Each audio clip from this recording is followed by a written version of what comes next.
Hai Miranisti, welcome back to Mira Horror. So guys, segala sesuatu pasti mempunyai sejarah. Dan inilah history Mira Marissa.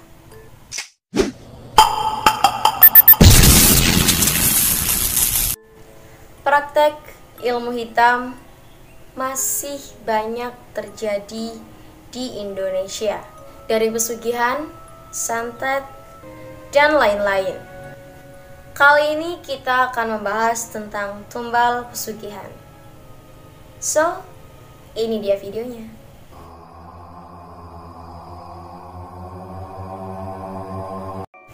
Manusiawi jika sebuah kemiskinan adalah bagian dari ketakutan terbesar bagi setiap manusia. Maka tak jarang di antara mereka raih kekayaan dan kejayaan melibatkan kekuatan-kekuatan supranatural seperti pesugihan. Karena pesugihan dianggap sebagai jalan pintas untuk memenuhi kemauan mereka. Ada pesugihan, ada tumbal.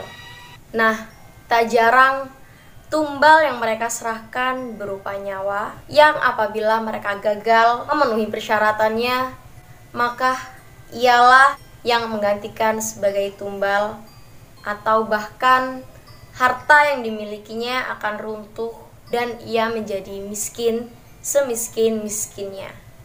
Inilah ciri-ciri orang yang jadi tumbal pesugihan.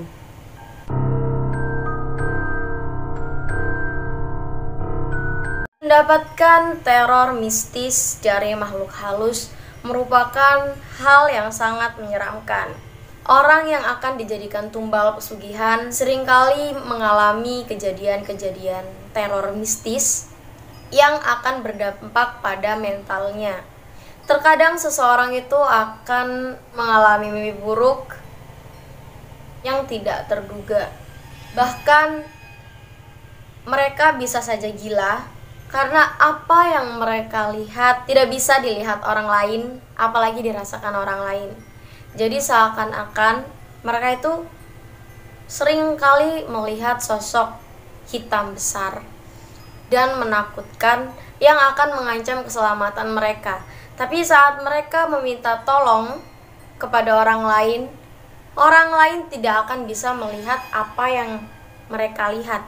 So, jatuhnya ini seperti halu. Jadi kalau orang yang nggak tahu apa-apa tentang ini pasti mikir dia kenapa? Apakah dia halu? Apakah dia lagi ketempelan?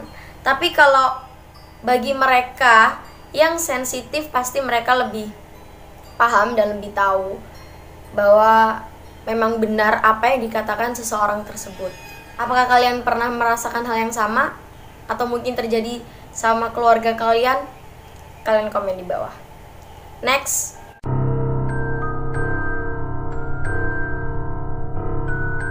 Mendengar suara-suara aneh sering kali dialami oleh calon tumbal. Nah, kenapa aku bisa bilang calon tumbal? Karena kadang si pemakai ilmu pesugihan tidak langsung menyerahkan si orang tersebut. Sebenarnya kita masih bisa menolong orang yang akan dijadikan tumbal ini, seperti kita meruqyah, atau kita ngaji bersama, atau dibawa ke orang pintar untuk membantu, atau mereka yang lebih tahu, lebih paham. Suara-suara aneh ini biasanya bisa menghipnotis seseorang yang akan dijadikan sebagai tumbal.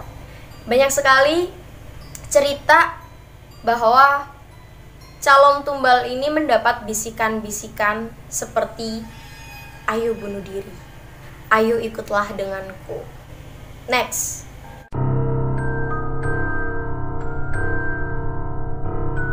Ciri-ciri yang sering sekali dialami oleh orang yang akan dijadikan tumbal adalah mengidap penyakit-penyakit misterius yang tidak terdeteksi di dunia medis. Kebanyakan dari mereka akan mengalami sakit panas yang sangat tinggi sehingga mereka seperti mengigau, yang sebenarnya itu bukan ngigo. Jadi nyawanya mereka itu udah jadi tahanan sebelum nanti dibawa paksa. Pandangannya kosong itu memang dia udah ada di dimensi lain, dia udah nggak ada di badannya lagi. Seakan-akan ia melihat hal itu dilakukan sama dirinya, jadi tubuhnya dia masih bisa bilang, tolong jangan, Pak jangan, ampun jangan bunuh saya. Itu kemungkinan besar memang seperti itu.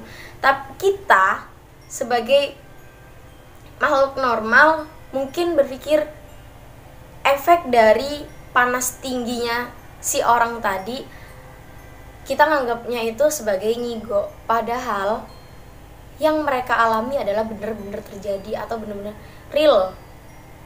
Mereka melihat sesuatu yang kita nggak lihat tuh. Jadi nyawanya mereka tuh udah jadi tahanan. Pernah dulu si bapak ini salah satu orang yang menggunakan ilmu pesugihan dan tumbalnya adalah anaknya, sedangkan anaknya ini adalah anak laki-laki satu-satunya di keluarga mereka. Kebayang gimana demi kekayaan dan demi kejayaan mereka merelakan buah cinta mereka, buah hati mereka untuk dijadikan tumbal. Suatu ketika si anak ini sakit, panas yang sangat-sangat tinggi sehingga ia mengigau. Dia bilang, "Pak, jangan mengurungku. Kenapa Bapak mengurungku?" Ternyata si bapak ini mengambil pesugihan dengan wujud ayam, yang nantinya ayam itu akan disembelih. Tetapi ayam itu adalah jelmaan dari si anaknya. Nah, saat si ayam itu mati, si anaknya pun pasti akan meninggal. Cerita lain, dulu aku mengenal seseorang, dia perempuan, cantik, ceria, dan seseorang yang care, apalagi sama anak kecil. Aku ingat betul waktu itu aku masih kelas 5 SD dan aku mendatangi pernikahannya. Dia orang yang sangat care, dia orang yang periang. Namun suatu ketika setelah aku lama gak pernah ketemu lagi sama si cewek ini, dan mamaku pun ketemu dengan tingkah laku yang aneh, menjadi sesosok cewek yang bertingkah laku seperti, katakanlah bisa seperti anak kecil ya. Susah sebenarnya aku percaya, karena aku melihat sendiri dulu dia adalah orang yang benar-benar normal dan itu sulit banget dipercaya sebenarnya. Aku mikir, nggak mungkin gitu. Tapi aku mikir lagi dong, nggak mungkin mamahku bohong sama aku sendiri, bohong sama anaknya sendiri, itu nggak mungkin. Dan tuh hari raya tahun kemarin, berarti udah hampir 1 tahun ya, 1 tahun yang lalu. 1 tahun yang lalu aku ketemu sama si cewek ini. Dan benar apa yang dikatakan mamaku, aku benar-benar terkejut saat itu. Ia berubah menjadi orang yang kayak sedikit,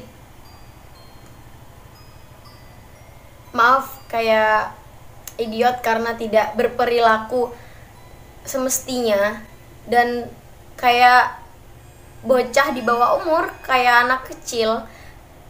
Tapi dia udah punya anak, memang dia udah punya anak bayi. Dan lebih kagetnya lagi, saat aku ketemu dan aku salam sama dia kayak orang gak kenal sama sekali. Kayak, iya mbak gitu, kayak seakan-akan gue yang lebih gede daripada dia, kayak gue yang lebih dewasa gitu. Dan kayak bocah di bawah umur, kayak anak kecil. Tapi dia udah punya anak, memang dia udah punya anak bayi. Dan lebih kagetnya lagi, saat aku ketemu dan aku salam sama dia kayak orang gak kenal sama sekali. Kayak, iya mbak gitu, kayak seakan-akan gue yang lebih gede daripada dia, kayak gue yang lebih dewasa gitu. Dan saat aku coba buat natap matanya si cewek ini gak berani natap mata aku dong. Dia kayak ngalihin, tapi dengan dia tetap smile, kayak senyum-senyum agak ketakutan gitu. Terus dia masuk dan gak keluar lagi ke ruang tamu, maksudku keluar lagi pas aku sama keluargaku mau pamit pulang. Apa kalian percaya sama ceritaku? Tapi ini benar-benar real, sesuai dengan pengalamanku. Dan seseorang yang dijadikan tumbal biasanya akan meninggal atau hanya cacat seumur hidup. Nah, yang dibilang cacat seumur hidup contohnya adalah cewek yang tadi ya. Terkadang dia seperti memiliki dua kepribadian, dan kadang juga tubuhnya memang 100% dikendalikan oleh sosok lain. Terus kalau kalian tanya, nah terus nyawanya kemana kak? Nah, nyawa mereka menjadi tahanan di sana karena tubuh mereka diisi oleh sosok yang dijadikan panutan sebagai pesugihan orang tersebut. Dan biasanya yang digunakan sebagai tumbal tersebut atau yang badannya diisi memang keluarga terdekat atau seseorang yang masih memiliki hubungan darah. Jadi bukan orang lain. Terus kak, kalau misalkan orang lain yang dijadikan tumbal, nah untuk orang lain yang dijadikan tumbal biasanya akan ada hari-hari tertentu untuk menyerahkan seseorang tersebut. Entah seperti yang tadi, yang anak kecil yang ngigo seperti itu bisa terjadi pada siapapun, baik dari anggota keluarga maupun orang lain. Dan ada juga dengan cara mencelakakan orang di jalan, kayak seperti orang lagi nyetir tiba-tiba ada sosok yang lewat terus kecelakaan, yang nyetir tiba-tiba ada sosok ular besar ngelilit tubuhnya terus kecelakaan. Nah, ada yang seperti itu. Hal-hal tersebut memang sulit untuk dijelaskan dan sulit untuk diidentifikasi. Dan bagi kalian yang punya cerita tentang pesugihan, tentang tumbal pesugihan, kalian bisa komen di bawah. Kalau kalian suka dengan video kali ini, jangan lupa klik tombol like dan subscribe bagi yang belum, dan jangan lupa nyalakan notifikasinya agar kalian tidak ketinggalan video-video terbaru aku. Thank you for watching and see you next time.